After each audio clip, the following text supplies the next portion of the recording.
Happy Wednesday, happy welcome back. And at this present moment in time, the weather is rather beautiful for about 5 minutes. Then it will rain, then it will be beautiful again. Then it will thunder and then storm and then wind will come. Not from my office. It's just forever changing. I just need to, just know what's happening, what clothes to wear. And we've had these conversations many a times. Coat on, coat off, jumper on, jumper off. Go for a dog walk, wrap up, go out, come back sweating. Good to make your mind up. I know it's April showers, and I did put something that Google had shared this morning about a little ditty and for you to fill in the blanks without any rude words. I mean, it would be great, but it is a professional page and we must always be professional. Something I do see from time to time is that people will use their business page as like a social page, a personal page. And in theory, because we can sort of say what we like, people think they can do that on the business page. Stop it. There's some I see sometimes and I just don't.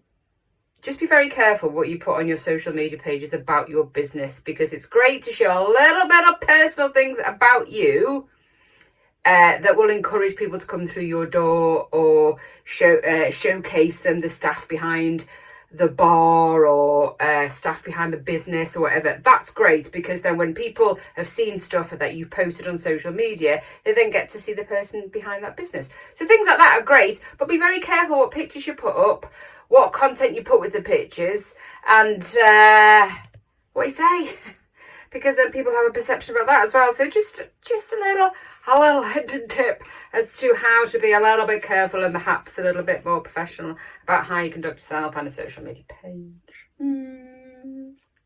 Anywho, you will see over the next however long, we've got a plan, we've got a bit of a strategy going on this year, which I've been working on and trying to learn at 49. Is so much fun.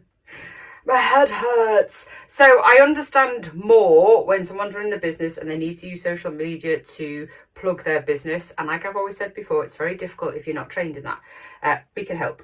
But what you will see is we're going to start to share hints and tips about how to do things and how to look at things differently, and perhaps how to encourage little small businesses to look at your insights more. And if you haven't got time, please delegate it. Even if there's only 2 of you in a business, try and delegate it. Or if you're the only sole trader, then delegate 15 minutes a day.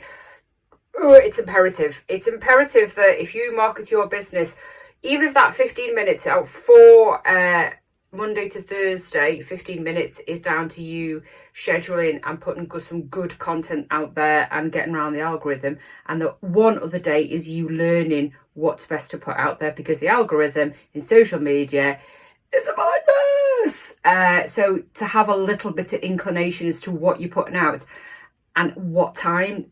People say it's not so imperative now, but still think it is.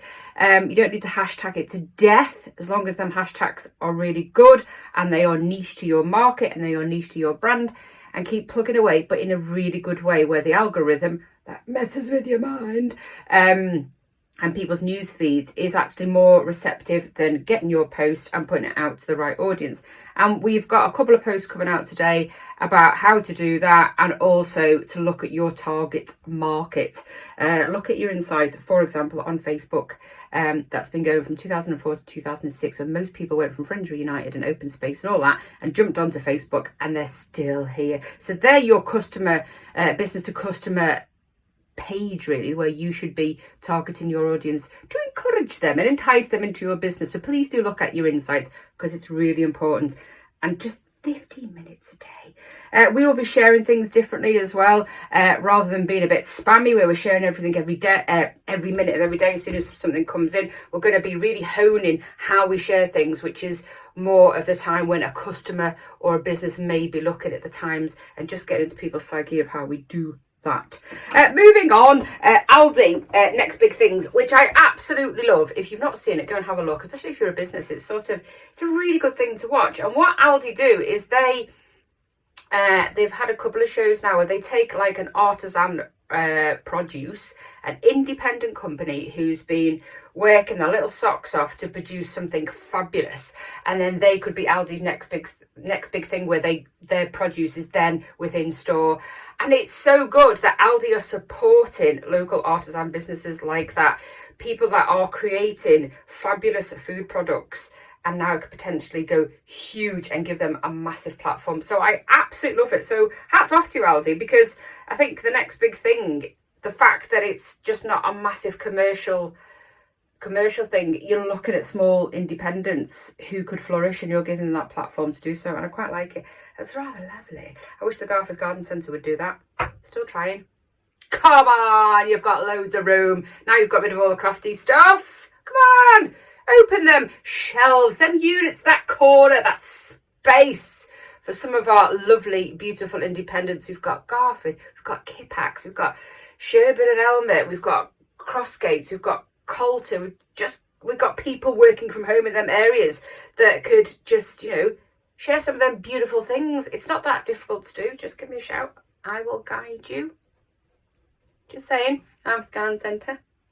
It would be nice for you to do a bit of an Aldi, wouldn't it? Give that little platform to some of our customers. Still trying 2, 3, maybe 4 years on. I've also put up information about volunteering yesterday because Garforth and Bloom has sent me their newsletter because I am one of their sponsors.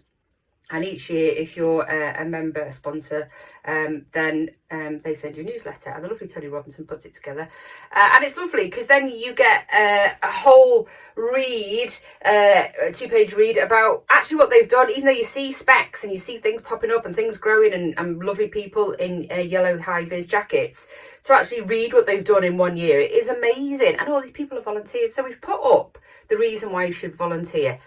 And it's not necessarily just to help people, which obviously is a big goal, but the benefit of you being a volunteer is rather huge. And I put it out yesterday. It's on a post. It's on the maindeal.co.uk live board, and it's also on our Facebook page. And I think, did I put it on? Yes, I did, on Instagram. Trying to get the image to squeeze up.